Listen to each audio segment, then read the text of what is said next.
Friends, இன்றைக்கி Sunday.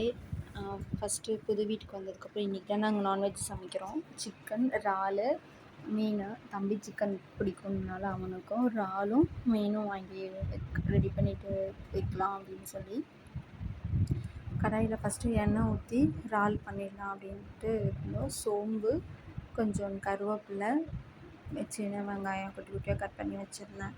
அதையும் போட்டு நல்லா வதக்கி வந்ததுக்கப்புறம் நல்லா வெடிஞ்சு வந்தோடனே ஒரு மாதிரி எல்லோவாக கலராக மாறும் இல்லையா, அந்த டைமில் தேவையான அளவு உப்பு, இஞ்சி பூண்டு பேஸ்ட்டு, தக்காளி போட்டு நல்லா வதக்கி எடுத்துட்டேன். வதக்கி வந்ததுக்கப்புறம் 1/4 டீஸ்பூன் மஞ்சத்தூள், இந்த தண்ணி ஊற்றலை, அப்புறம் இறாவில் தண்ணி இருக்குன்னு சொல்லிவிட்டு இறா போட்டு நல்லா மூடி வச்சிட்டேன். மூடி வச்சதுக்கப்புறம் ஒரு 2-3 நிமிஷம் கழித்து பார்த்தா நல்லா தண்ணி விட்டுருந்தது. காரப்பொடி, கரம் மசாலா, வீட்டு குழம்பு மிளகாய்த்தூள் 2 டேபிள் ஸ்பூன் போட்டு வதக்கி மூடி வச்சிட்டேன். மூடி கொஞ்சம் ஃபைனலாக பார்த்ததுக்கப்புறம் நல்லா வெந்து வந்துடுச்சு. இது சிக்கன் 65க்கு மசாலா மஞ்சத்தூள், மிளகாய்த்தூள், வீட்டில் அரைச்ச குழம்பு மிளகாய்த்தூள், தேவையான அளவு உப்பு, காரப்பொடி சேர்த்தேன். அப்புறம் இஞ்சி பூண்டு பேஸ்ட்டு கொஞ்சோண்டு வீட்டில் அரைச்சது இருந்ததுனால அதையும் சேர்த்துக்கிட்டேன்.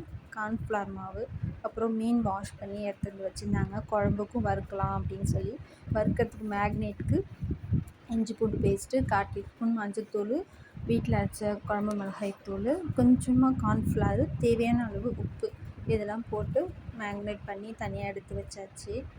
அப்புறம் இதுலேயும் கொஞ்சோண்டு சிக்கன்லேயும் மாவு போட்டு எடுத்து வச்சோம். புளி கரைச்சி அதுலேயும் மஞ்சத்தூள், தக்காளியெல்லாம் போட்டு கரைச்சி எடுத்து வச்சுட்டேன். வீட்டில் அரைச்ச குழம்பு மிளகாய்த்தூளில் 3 டேபிள் ஸ்பூன் நான் போட்டுக்கிட்டேன். காரத்துக்கு ஏற்ப நம்ம போட்டுக்கலாம். அப்புறம் நல்லெண்ணெய் சேர்த்து தான் டேஸ்ட் இருக்கும். மீன் குழம்புக்கு நல்லெண்ணெய் ஊற்றி வடகெண்ணெய் போட்டு தாளிச்சிக்கிட்டேன்.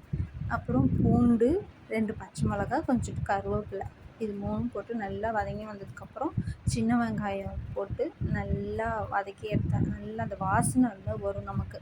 நல்லா அந்த மாதிரி வதக்கி வந்ததுக்கப்புறம் புளி நான் கரைச்சி அதிலேயே ஊற்றிட்டேன். தேவையான உப்பு, மேக்னேட் பண்ணி வச்சுருந்தேன் தனியாக, அது நல்லா ஊறிடுச்சு. அதுக்கப்புறம் மீன் குழம்புல மாங்காய் போடாமல் எப்படி அதானே டேஸ்ட்டு.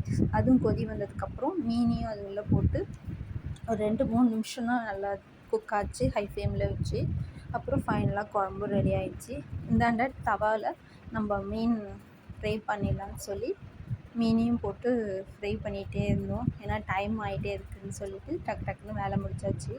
இந்தாண்ட குட்டி கடாயில் தம்பிக்கு 65 போடலான்னு சொல்லி அதையும் 65 போட்டு ஃபைனலாக எடுத்தாச்சு. மீனும் ஒரு பக்கம் பொரிஞ்சு வந்துச்சு. ஃபைனலாக ஒயிட் ரைஸ், மாங்காய் போட்டு மீன் குழம்பு, சிக்கன் 65, மீன் வறுவல். பிடிச்சிருந்தா லைக் பண்ணுங்கள், ஷேர் பண்ணுங்கள், கமெண்ட் பண்ணுங்கள், மறக்காமல் சப்ஸ்கிரைப் பண்ணுங்கள். பாய்.